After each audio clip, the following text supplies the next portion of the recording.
15 ऑगस्टला दिल्लीतील लाल किल्ल्यावर फडकणारा तिरंगा आपल्या महाराष्ट्रातील नांदेड येथे तयार होतो, तर नांदेड येथील मराठवाडा खादी ग्रामोद्योगी समितीतर्फे राष्ट्रध्वज बनवले जातात. राष्ट्रध्वज तयार करण्यासाठी काही नियम कटाक्षपणे पाळावे लागतात आणि हे सर्व प्रोसेस शासन मान्य नियमाने होते. सुरुवातीला खादीचे कापड अहमदाबादमधील मिलमधून 3 रंगात विणले जातात.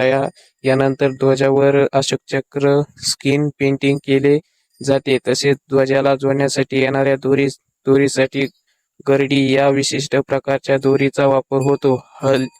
हल्दी, साल, सिसम यासारख्या लाकडापासून केली जाते. ही दोरी मुंबईहून मागितली जाते. सर्व प्रक्रियेला किमान 2 महिन्यांचा कालावधी लागतो. त्यामुळे राष्ट्रध्वज निर्मितीला काही महिने आधी सुरुवात केली जाते. गुजरात, राजस्थान, हरियाणा, चंदीगड, दिल्ली, तमिळनाडू या राज्यांमधून सर्वाधिक ध्वजाला मागणी आहे. 15 ऑगस्ट आणि 26 जानेवारी या 2 महत्त्वाच्या राष्ट्रीय सणाच्या मोठ्या प्रमाणात ध्वजाची विक्री होते.